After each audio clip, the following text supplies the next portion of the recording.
Serbie, octobre 2001, après 12 ans d'un règne sans partage, Slobodan Milosevic est renversé par une révolution de velours. Géorgie, novembre 2003, Edouard Shevardnadze est chassé par la révolution des roses. Ukraine, décembre 2004, la révolution orange porte au pouvoir Viktor Yushchenko. Kirghizistan, mars 2005, c'est la révolution des tulipes qui triomphe.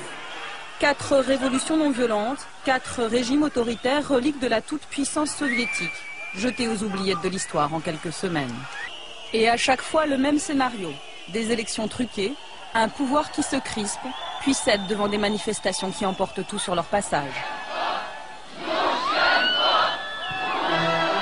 Depuis 5 ans, rien n'arrête ce vent de liberté qui balaye un à un les anciens satellites de Moscou.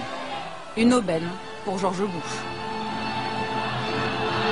We have lit a fire as well. A fire in the minds of men. It warms those who feel its power.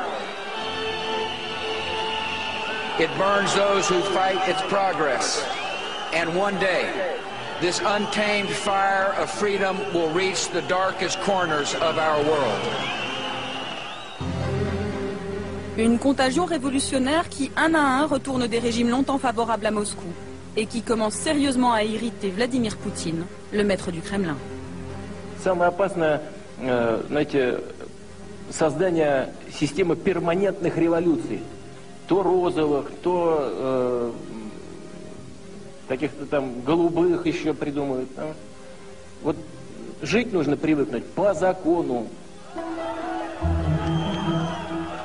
Mais comment sont nées ces révolutions? Qui les inspire? Qui les prépare? Qui les finance? Quels sont les prochains pays sur la liste? Pour chercher des réponses à ces questions, nous avons entamé un long périple. En Slovaquie, en Serbie, en Géorgie, en Ukraine, au Kirghizistan, mais aussi à Moscou et à Washington. Pendant plusieurs mois, nous avons suivi les leaders de ces révolutions, ce que Bush appelle les combattants de la liberté. Mais nous avons aussi retrouvé ceux qui se cachent dans l'ombre de ces révolutions de velours. Voici les coulisses de cette conquête de l'Est que rien ne semble pouvoir arrêter.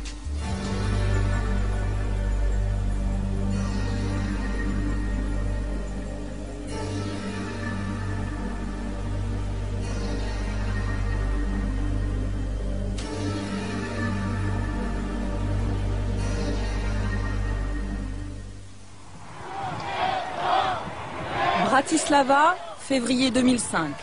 Nous sommes à quelques heures du sommet Bush-Poutine.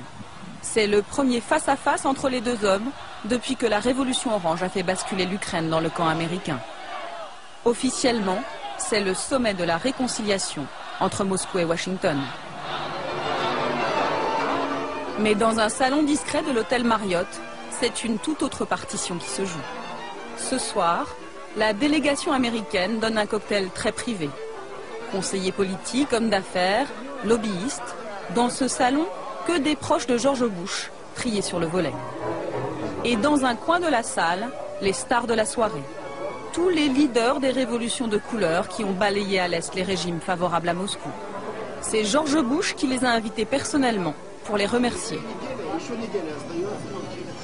Je voulais vous remercier d'être tous venus ici. Ce qui nous rassemble, c'est notre cause commune, la liberté. C'est important que nous puissions nous parler entre Serbes, Ukrainiens et Géorgiens, et aussi avec nos amis biélorusses. Autour de la table, 3 vétérans de cette nouvelle internationale révolutionnaire. Ivan Marovic, 33 ans, leader du mouvement étudiant serbe Otpor, qui a fait tomber Milosevic. Giga Bokeria, 34 ans, leader du mouvement étudiant géorgien Khmara, qui a renversé Edouard Shevardnadze. Vladislav Kaskiv, 32 ans, ukrainien, leader de la révolution orange. Autour de la table, on fait des projets. Tu sais, on m'a demandé d'aller voir ce qu'on peut faire à Cuba. T'as besoin d'un visa pour aller à Cuba, toi? Eh bien, pas nous. Pas nous.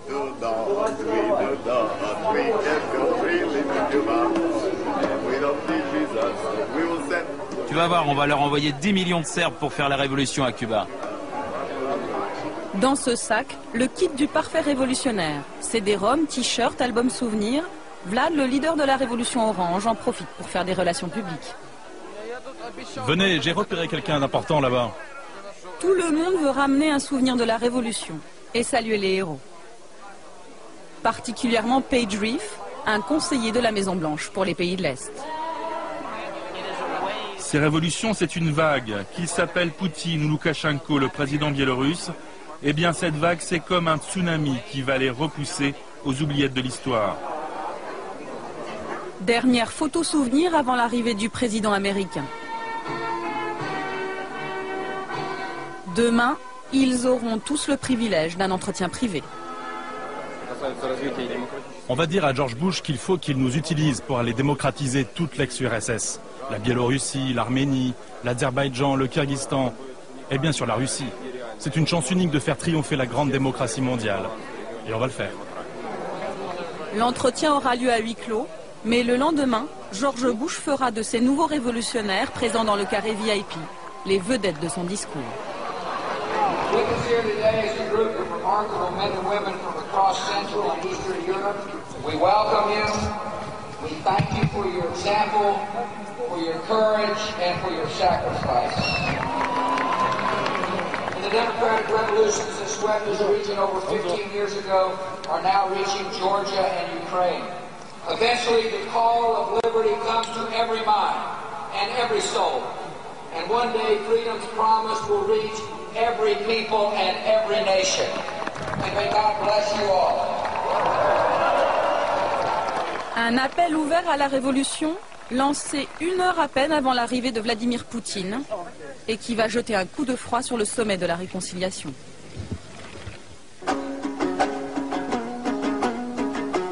Dix jours plus tard, notre enquête nous conduit à 6000 km de Bratislava, au Kyrgyzstan. Il semble que dans cette ancienne république soviétique d'Asie centrale, on ait entendu l'appel de George Bush. Nous sommes entre les deux tours des élections législatives et l'ambiance est tendue à Bichkek, la capitale kirghize. Ici, pas de pétrole, pas de richesse naturelle, mais une frontière avec la Chine.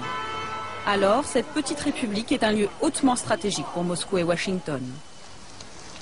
Les Russes y disposent d'une base militaire. Les Américains aussi ont la leur, 10 fois plus grande. Elle leur sert de base arrière pour leur opération contre les talibans en Afghanistan. Alors dans les deux camps, on surveille de très près ces élections. Entre les deux tours, le pouvoir a interdit toute manifestation et l'opposition craint des fraudes massives. Alors, comme en Serbie, en Géorgie et en Ukraine, les étudiants se préparent à descendre dans la rue. Une poignée d'entre eux nous a donné rendez-vous en pleine nuit dans un faubourg de la ville. La réunion est clandestine. Autour de cette table, une vingtaine d'étudiants opposant au régime. Ce soir, ils visionnent un film. Bringing Down a Dictator. Comment faire tomber un dictateur. Un film culte qui raconte l'histoire du mouvement serbe et qui a inspiré toutes les révolutions qui ont suivi. Un film produit par un Américain. Là, c'est les jeunes Serbes du mouvement étudiant d'Otpor qui montent à Belgrade faire la révolution. Regardez, il y a des centaines de personnes qui les acclament sur les routes, c'est incroyable.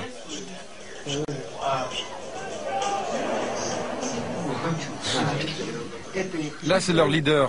Ils racontent qu'eux non plus n'avaient pas de bureau, comme nous. Eux aussi étaient obligés de se rassembler clandestinement dans les cafés et de communiquer par Internet. Ce film, on l'utilise dans nos séminaires pour montrer aux étudiants que l'on peut faire quelque chose au Kyrgyzstan. Si les Serbes sont arrivés à faire leur révolution, pourquoi pas nous? Ce film, ça prouve tout simplement que des étudiants, des jeunes, peuvent faire tomber un régime. Tous ensemble.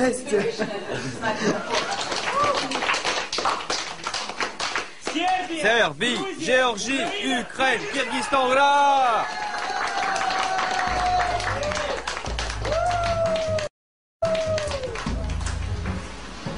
Ce film, Edil l'a vu des dizaines de fois.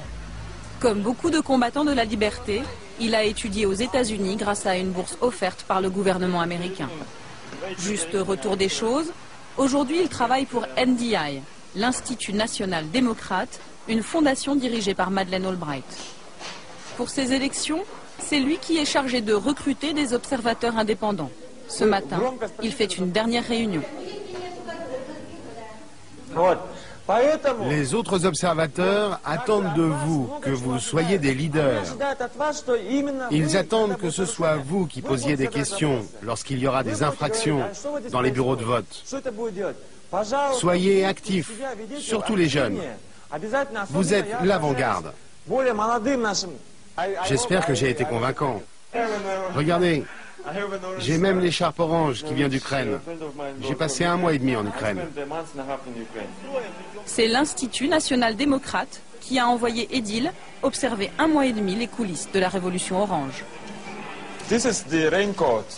Ça, c'est le fameux imperméable de la Révolution orange. Je me souviens, c'était tard. La nuit, sur la place centrale, il faisait froid, il y avait de la neige, et il y avait des milliers de personnes qui portaient ces imperméables.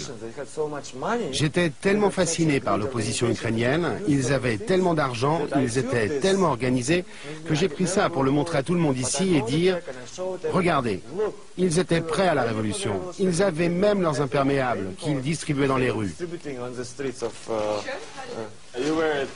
Ça se porte comme ça.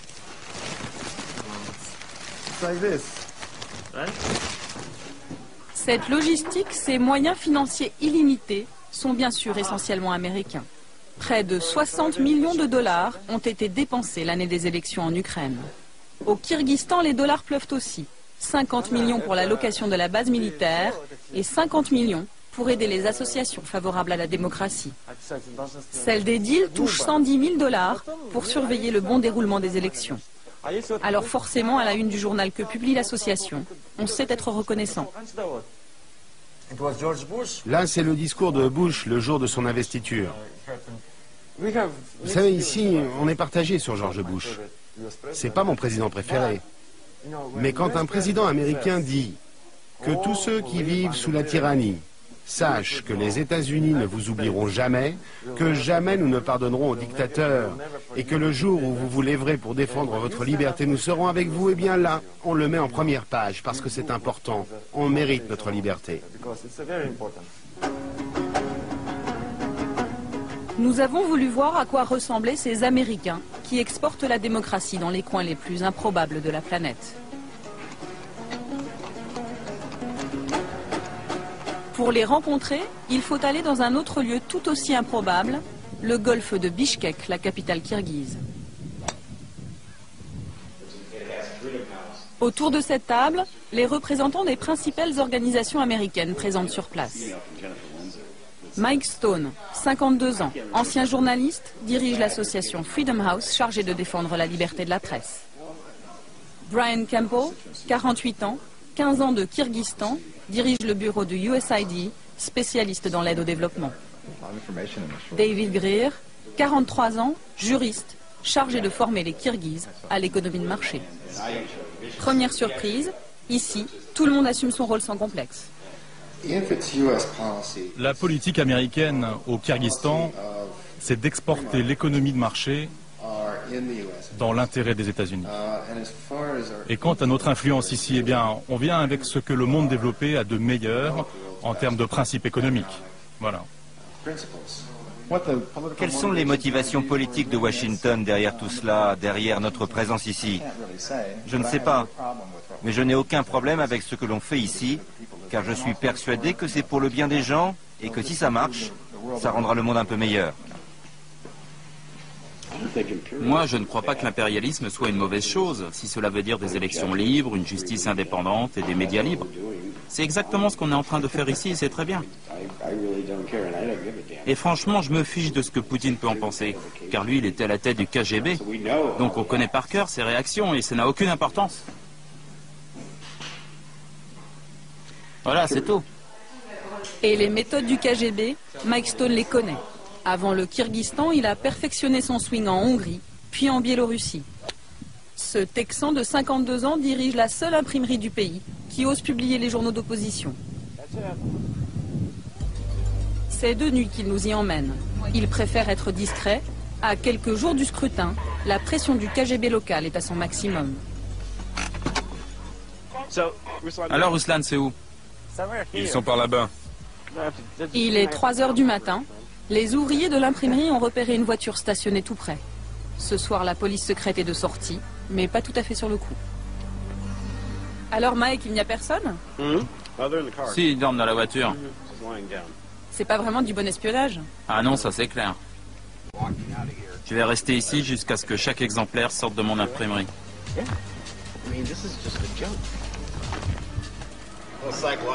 Tout ça, c'est de la guerre psychologique. T'inquiète. Si ça continue, je vais leur mettre de la musique country à fond. Tu sais, du Hank Williams. Jusqu'à ce qu'il craque et qu'il décarpisse. Je suis sérieux, c'est comme ça qu'on a fait au Panama. On passait du rock devant le palais présidentiel jusqu'à ce que Noriega se rende. Vous vous souvenez? C'est ici que Mike et son association Freedom House impriment les 6 journaux d'opposition du pays. Avant son arrivée, il dépendait entièrement du bon vouloir du pouvoir. Dans l'imprimerie, le ton est tout de suite donné. Sur les murs, un message d'encouragement du peuple américain au peuple kirghize. Et sur les rotatives, un petit rappel du nom du généreux donateur, le département d'État américain chargé de la démocratie, du travail et des droits de l'homme. Tout un programme. Mais depuis 10 jours, le gouvernement kirghize a privé l'imprimerie de courant à cause de cette une.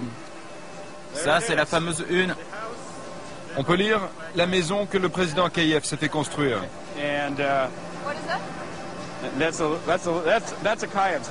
Là, c'est sa maison, ou plutôt son palace. Et là, à côté, un pauvre enfant qui n'a pas de toit sur sa tête. C'est pas mal, non, comme montage, hein? Ce qui est intéressant, c'est que 5 jours après avoir publié ce numéro, ils nous ont coupé l'électricité. Et c'était 5 jours avant le premier tour des élections. L'imprimerie fonctionne désormais grâce à 2 générateurs prêtés par l'ambassade américaine. Mais le bruit court dans tout Bishkek que c'est pour une toute autre raison que Mike est privé d'électricité. Il paraît que vous avez publié ici un manuel pour faire tomber les dictateurs. Ah oui, ça, qu'est-ce que c'était? Je me souviens plus du titre. Je crois que ça s'appelle « De la dictature à la démocratie ». Mais c'est bien le livre qui a inspiré tous les jeunes révolutionnaires, ukrainiens, serbes, géorgiens. C'était leur Bible, non? Oui, en fait, je ne sais pas comment, mais on s'est fait embarquer dans toutes ces histoires de révolution de velours, orange, rose. Moi, je dis tout le temps, je veux une révolution verte, une révolution du dollar. Amenez l'argent et on imprimera tout ce que vous voulez. Mike Stone, simple homme d'affaires, il nous affirme qu'il se souvient à peine avoir imprimé le petit livre des révolutions. Pourtant, c'est bien chez Mike Stone que Tolekan Ismailova, membre de l'opposition kirghize, s'approvisionne. C'est elle qui a fait traduire l'ouvrage et qui le distribue clandestinement sous forme de journal. Ça s'appelle « De la dictature à la démocratie ». C'est de Gene Sharp. Je l'ai traduit en kirghize. C'est notre Bible. Il va sauver le peuple kirghize. C'est une arme puissante. Ça explique comment faire tomber un régime dictatorial de manière non violente. Les Serbes, les Géorgiens, les Ukrainiens s'en sont tous servis pour faire leur révolution. Ça explique les faiblesses de la dictature. Comment organiser une révolution non violente. Et surtout, ça explique la stratégie pour venir au pouvoir. J'en ai fait imprimer 6000 exemplaires et il n'en reste plus qu'une centaine. Il faut que j'en imprime d'autres. Les étudiants se l'arrachent. Ils le distribuent dans toutes les facs. Ils aiment tellement ça dans mon village qu'ils attendent la suite. Ils ont tous envie de changer le pouvoir. J'ai envoyé des milliers de copies dans tout le pays. Dans le nord, on a des militants qui le distribuent. Dans le sud, c'est déjà très populaire. Ça commence à marcher. Les révoltes ont déjà commencé là-bas. Retour à l'imprimerie. Mike Stone prépare la une du lendemain. Une première page encore très politique qui ne va pas arranger ses relations avec les autorités. Regardez, là c'est le président Kuchma, l'Ukrainien, et Shevardnadze, le Géorgien. Ils ont été rayés. Et puis on a écrit Akayev est le prochain sur la liste. Akayev, c'est le président kirghize, bien sûr. Élu la première fois il y a 15 ans, à plus de 95% des voix. En fait, ça pourrait être un nouveau jeu. Nommer le dictateur, essayez de savoir qui est qui. Là, Loukachenko, Poutine, et là, c'est qui? Visiblement, Mike Stone n'a peur de rien, sans doute, parce qu'il peut compter sur le soutien indéfectible de son patron, le sénateur républicain John McCain, un proche de George Bush. Nous sommes allés le rencontrer au Sénat américain à Washington. C'est lui qui dirige depuis plus de 10 ans le puissant IRI, l'Institut international républicain chargé d'exporter la démocratie dans le monde. C'est son institut qui finance en partie l'imprimerie de Mike Stone et le sénateur n'y voit aucune ingérence dans les affaires kirghizes. Je ne crois pas qu'apprendre aux gens ce qu'est la démocratie, c'est vouloir renverser un gouvernement.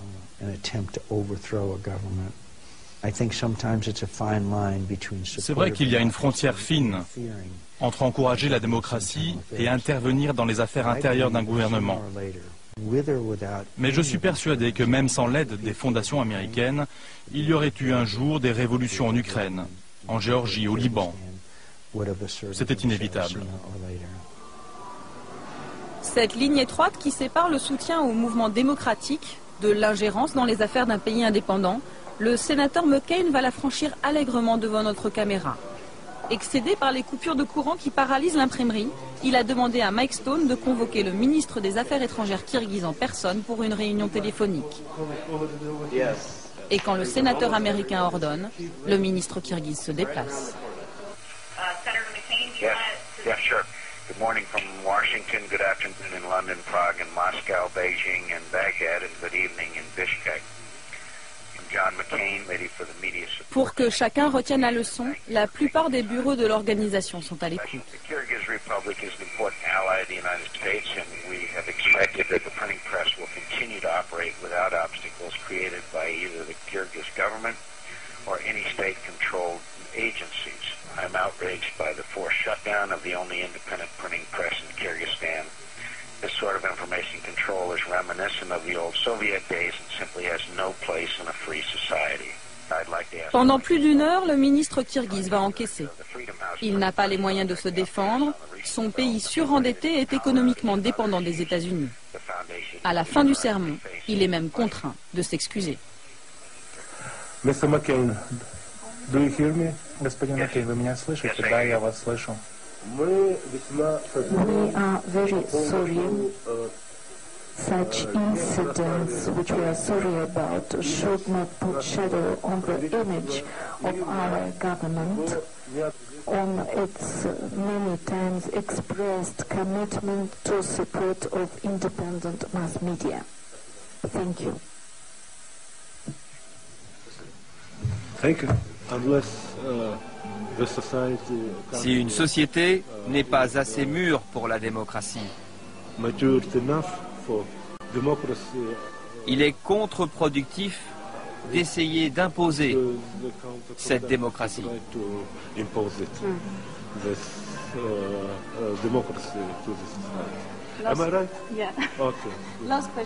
Beaucoup de personnes aujourd'hui parlent d'une révolution orange au Kyrgyzstan. Vous pensez que c'est possible? Je ne crois pas à la révolution orange. Je ne pense pas qu'on en ait besoin. Mauvaise analyse politique. 10 jours plus tard, la révolution éclate avec bien sûr les étudiants au premier rang des manifestants. Les slogans, les symboles, les fleurs offertes aux forces de l'ordre, le choix d'une couleur, tout est conforme aux méthodes mises au point avant en Serbie, en Géorgie et en Ukraine.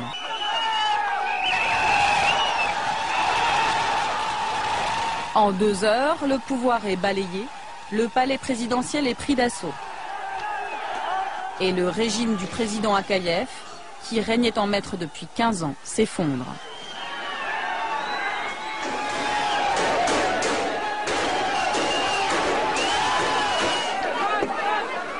Mais Edil n'a pas pu profiter de la victoire, il a été l'un des tout premiers à être arrêté.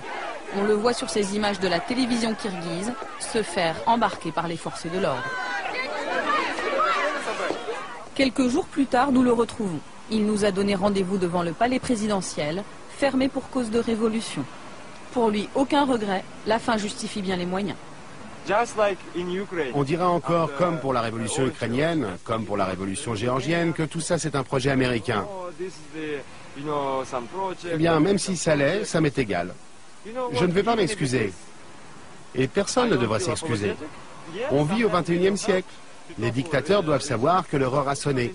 Les États-Unis font tomber des dictatures et alors, c'est pas de l'ingérence.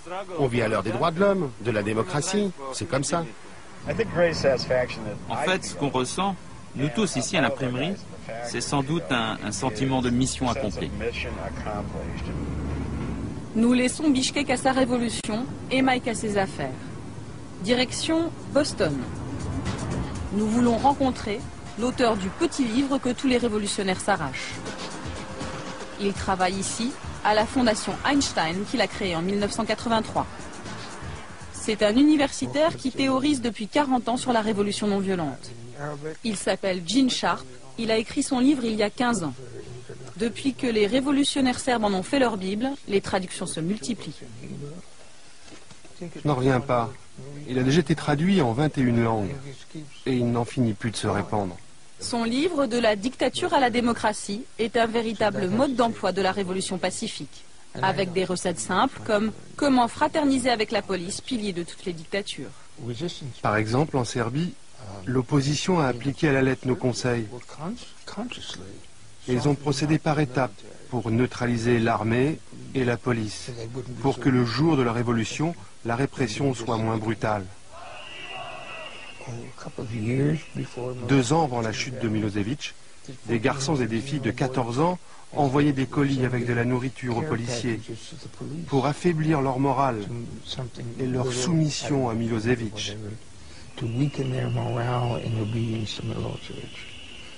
Plus tard, les leaders de la révolution ont contacté des officiers supérieurs du régime pour négocier, pour que le jour J, les cordons de police se brisent et laissent passer les manifestants. Et c'est ce qui s'est passé.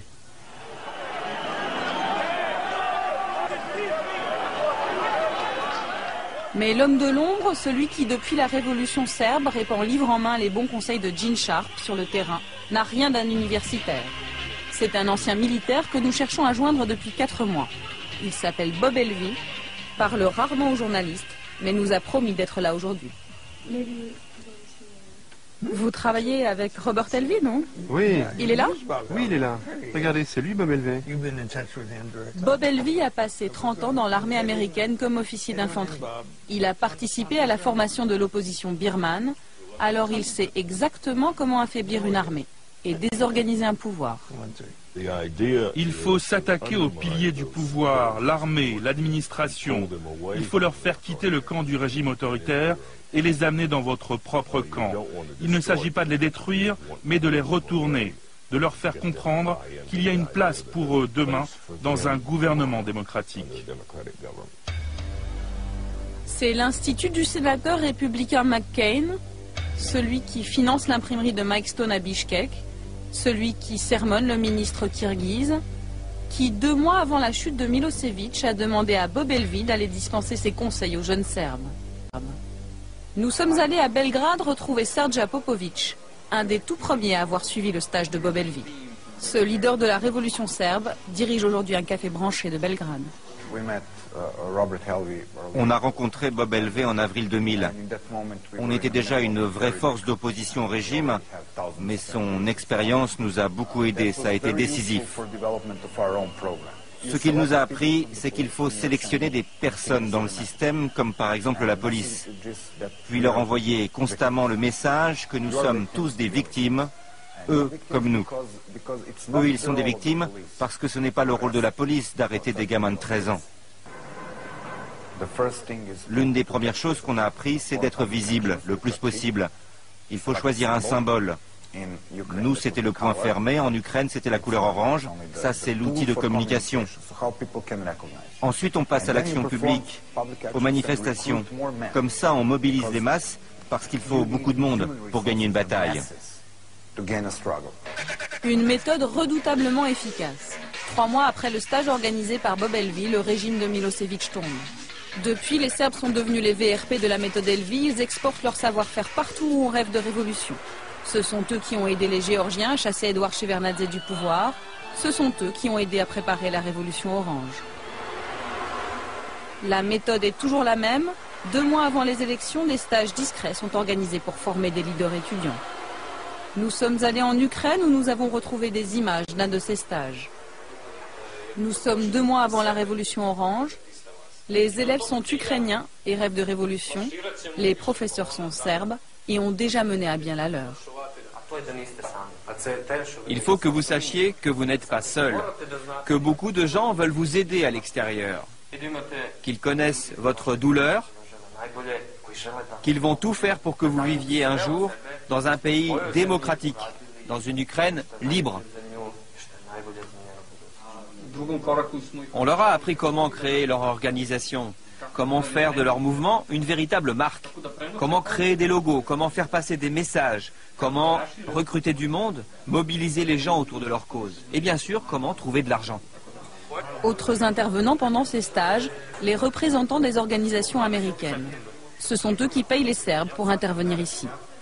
Ceux-là appartiennent à la fondation du sénateur McCain et à Freedom House. Le pouvoir est convaincu qu'il va encore s'en sortir en trichant. Que personne ne les regarde. Il faut que l'on change cela. Qu'ils sachent qu'on les observe. Vous avez tous déjà vu Spider-Man, Batman ou Superman. Bon, à chaque fois, il y a un personnage que personne ne voit, qui contrôle la ville, qui observe tout, qui est partout. Eh bien, c'est exactement ce qu'on doit faire. Être partout et terroriser le pouvoir. 10 jours après ce premier séminaire, les meilleurs éléments sont en Crimée pour un stage plus pratique. C'est ici que les formateurs serbes mettent la dernière touche à la véritable petite armée chargée de mobiliser les électeurs ukrainiens. Nous ne sommes plus qu'à 1 mois et demi des élections. Ce stage est financé par Freedom House, la même organisation qui finance l'imprimerie du Kyrgyzstan. Nous décidons donc d'aller à New York au siège de Freedom House. C'est Adrian Karatnitsky qui, au sein de l'association, est chargé du dossier ukrainien. En passant dans le couloir avant d'arriver dans son bureau, il en profite pour nous donner un petit cours de démocratie. Les pays libres sont en vert. L'Ukraine et la Géorgie sont encore en jaune, c'est-à-dire semi-libres. Car cette carte date de l'année passée, juste avant la révolution orange. Et puis, ils n'ont pas encore consolidé leurs institutions. Et en bleu, ce sont les pays cibles, les pays qui ne sont pas libres. C'est la Russie, la Chine, l'Iran, l'Arabie Saoudite, etc. Pour les Ukrainiens, on a donné une petite bourse de 30 000 $ pour qu'ils puissent rassembler des centaines d'activistes dans le sud de l'Ukraine, en Crimée. Ils ont été entraînés à l'action civique et à surveiller les élections.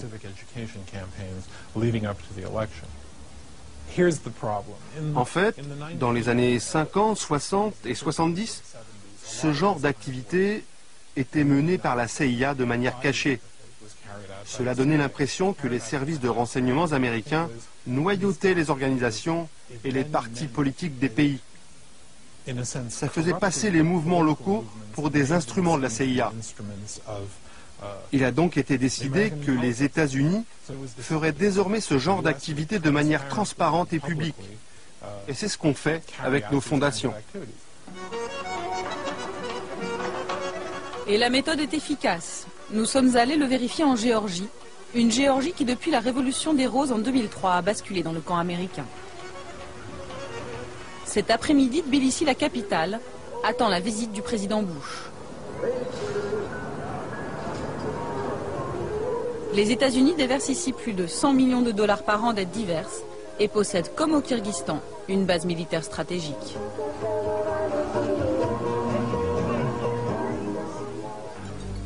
Ici, c'est cet homme, George Soros, le multimilliardaire américain proche du Parti démocrate, qui a aidé les leaders de la Révolution des Roses grâce à sa fondation Open Society.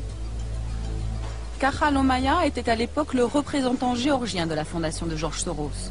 Depuis, il est devenu ministre de l'Éducation nationale. On a joué un rôle important pendant les élections. L'un de nos programmes, par exemple, c'était d'inciter les gens à aller voter. On a financé toute une série de concerts de rock, distribué des tracts, diffusé de la publicité à la télévision, etc., etc. Tout cela nous a coûté à peu près 300 000 $. Là, c'est moi avec Bush père. L'ancien président de Géorgie, Edouard Shevardnadze, lui, n'est plus rien du tout. Chassé du pouvoir, il vit avec ses souvenirs et une certitude. Les jeunes politiciens qui ont pris le pouvoir ont été pour la plupart financés par George Soros, le célèbre milliardaire américain. Je ne sais pas pourquoi il a voulu renverser le gouvernement géorgien. Mais ça n'a pas été une révolution. C'était un coup d'État.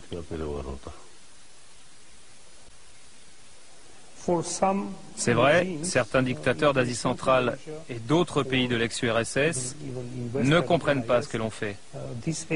Mais je vous assure que les peuples de ces pays le comprennent parfaitement. L'un des leaders de la révolution géorgienne, c'est Giga Bokeria. Nous l'avions croisé à Bratislava, nous le retrouvons au Parlement de Tbilissi. À 34 ans, il entre et il sort comme il veut de l'hémicycle. C'est normal, depuis la révolution, il est devenu le principal conseiller du président géorgien. Mais ce matin, il n'assistera pas à la session parlementaire. À quelques heures de l'arrivée du président américain, il a rendez-vous dans un salon de l'hôtel Marriott avec Anatoly Lebedko, un opposant biélorusse qui est venu chercher des conseils pour faire la révolution chez lui. Car comme les Serbes, aujourd'hui les Géorgiens exportent leur expérience révolutionnaire, petit mode d'emploi en direct. Qui est vulnérable autour du président dans l'appareil d'État? Est-ce qu'il y a des personnes sur qui on peut influer, qui pourraient jouer notre jeu? Oui, ça c'est fondamental. Des personnes au sein même du régime. Des proches du président? Chez nous, tous ceux qui représentent une menace, eh bien notre président Loukachenko s'en occupe. Il les a soit mis en prison, soit fait assassiner, soit exilés. Il ne supporte pas qu'il y ait à ses côtés quelqu'un de plus intelligent que lui, qui puisse lui faire de l'ombre. Oui, on connaît bien ça, c'est un des points communs de tous les dictateurs. Nous aussi, on a connu ça chez nous. Et si on vous donne comme but de distribuer des milliers et des milliers de tracts à travers le pays, c'est possible? Il n'y aura pas trop de pertes humaines? Si, des pertes énormes. Bon, il faut qu'on réfléchisse. Oui, ça risque d'être compliqué. Et pour la récolte de l'argent, vous en êtes où?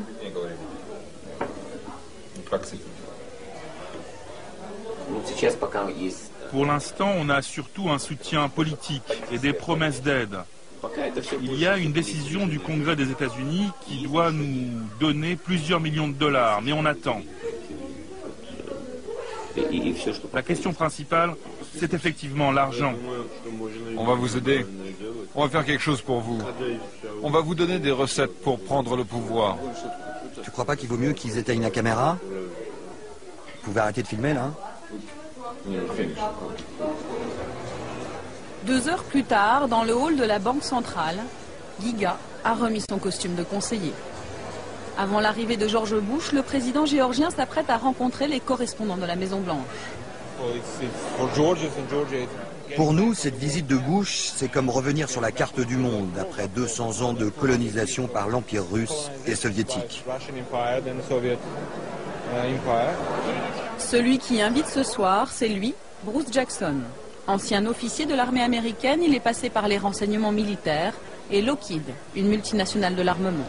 Aujourd'hui, il dirige une fondation appelée sobrement Projet sur les démocraties en transition. En fait, on le retrouve partout où naissent les révolutions de velours. L'homme est discret, pourtant il accepte de nous faire partager sa vision du monde. C'est simple, ce qu'on voit en Russie, ça ne nous plaît pas. Il n'y a pas assez de démocratie et le pouvoir oppresse le peuple. C'est décevant. Ce qu'on voit ici, par contre, ou en Ukraine, eh bien ça nous plaît. Ça correspond à ce que l'on attend d'eux, ce qu'on attend d'une démocratie. Le choix est simple. D'un côté, c'est décevant, de l'autre, c'est excitant. Officiellement, Bruce Jackson n'est pas en tête sur la liste du protocole. Pourtant, quand le président géorgien arrive, c'est lui qu'il salue en premier. Monsieur le Président, laissez-moi vous présenter Brian, de CBS. Mikhail Saakashvili, 36 ans, est le plus jeune président du monde. Avocat, il a été formé à Harvard. Il doit beaucoup aux États-Unis, et il le sait. Après tant d'années d'oppression et de corruption, la Géorgie est aujourd'hui un exemple vivant que la démocratie peut marcher dans cette région du monde.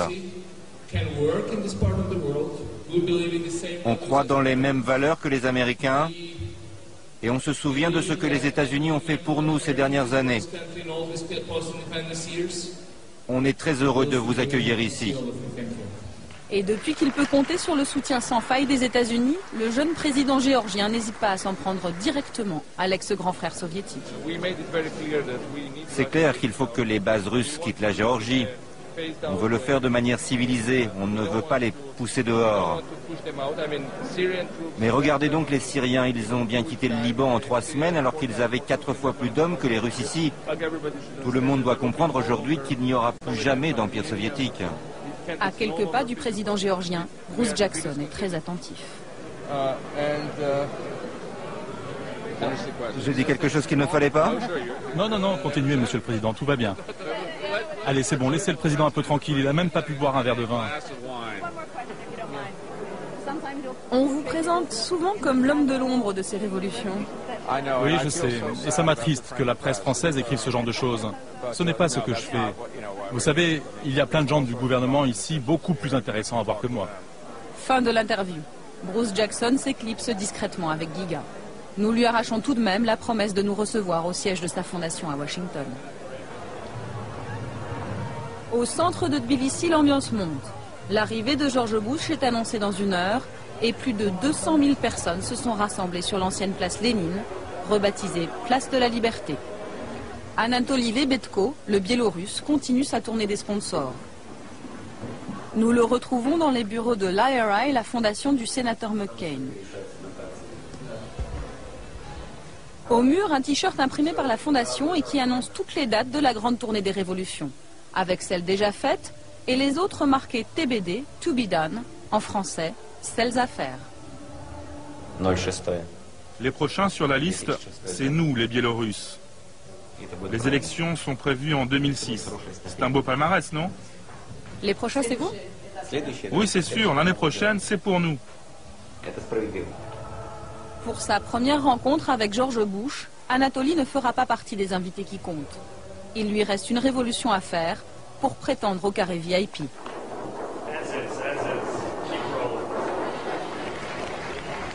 Il est 15 h. George Bush prend la parole pour marteler le même message, toujours et encore. As free nations, the United States and Georgia have great responsibilities, and together we will do our duty. By extending liberty to millions who have not known it, we will advance the cause of freedom. Chez moi, c'est une petite union soviétique et on doit absolument rejoindre le monde civilisé. Et vous pensez que George Bush peut vous aider? Je crois que c'est au peuple biélorusse de décider de son destin, mais c'est clair que vu notre situation, on a besoin de l'aide internationale. C'est essentiel pour nous. C'est une question de survie.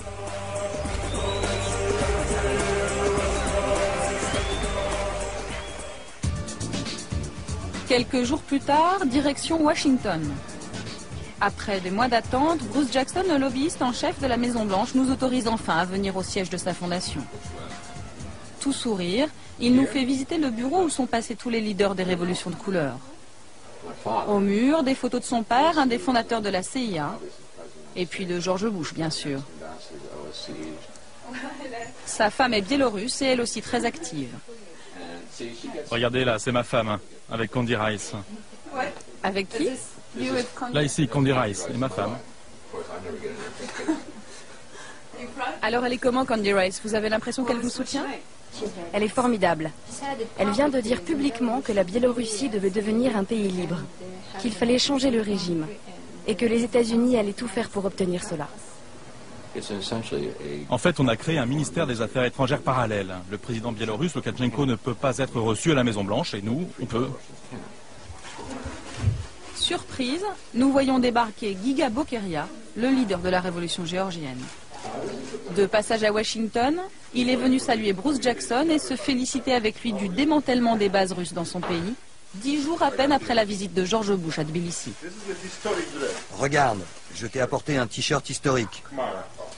Je ne suis pas sûr de la taille, mais c'est le t-shirt de la révolution géorgienne. C'est un collector, il n'en reste que 12 en Géorgie.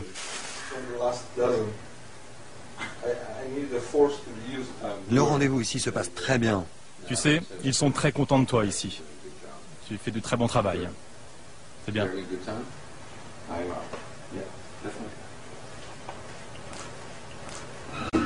Deuxième surprise de la journée, l'arrivée de ces deux jeunes étudiantes russes opposant à Vladimir Poutine. Elles viennent tout juste de créer un mouvement d'opposition et sont ici pour chercher du soutien. Bruce Jackson ne tient pas à ce que nous restions, c'est sa femme biélorusse qui insiste. Les deux jeunes Russes sont surprises elles aussi. Elles ne s'attendaient pas à rencontrer le héros de la révolution géorgienne. Vous connaissez Giga Bokharia? Giga, le roi de Géorgie, le héros de la révolution. Enchanté.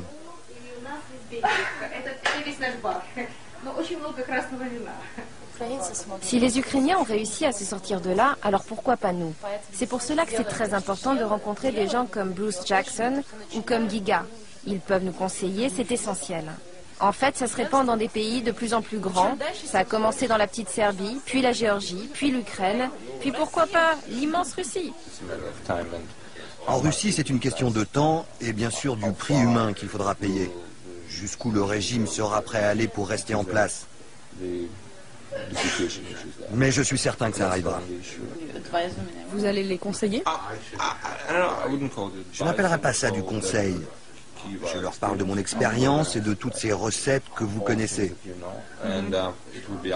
Après, ils verront bien ce qu'ils pourront faire concrètement chez eux, en Russie. La réunion durera plus d'1 heure, mais hors caméra. Bruce Jackson nous a prévenus, faire la révolution en Russie, c'est-à-dire s'attaquer directement à Poutine, est un sujet trop sensible.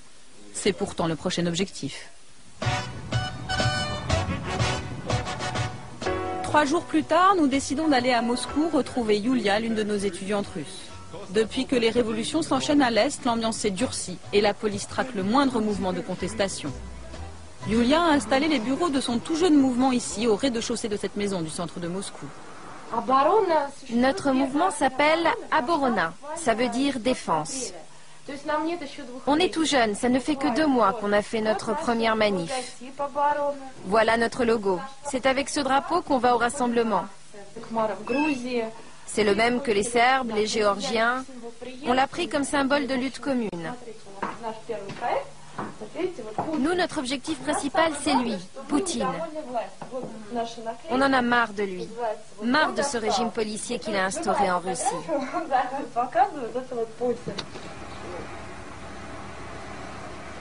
Ce matin, les militants du mouvement organisent leur 3e manifestation.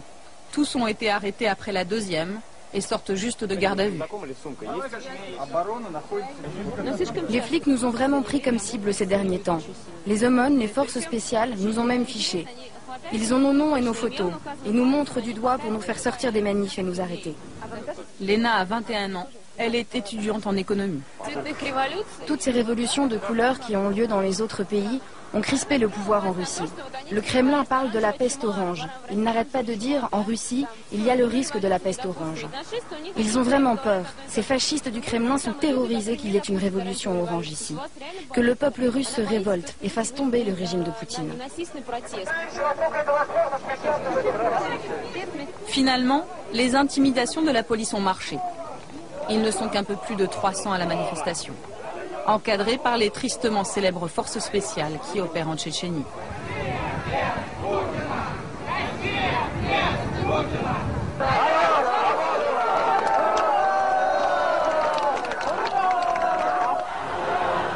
La réponse de Vladimir Poutine aux menaces de révolution, la voici. Ils s'appellent les Nashis, ce sont les jeunesses poutiniennes, un mouvement très encadré par le pouvoir russe et créé juste après la révolution orange. À chacune de leurs manifestations, ils sont des dizaines de milliers à faire front contre ce qu'ils appellent le virus révolutionnaire.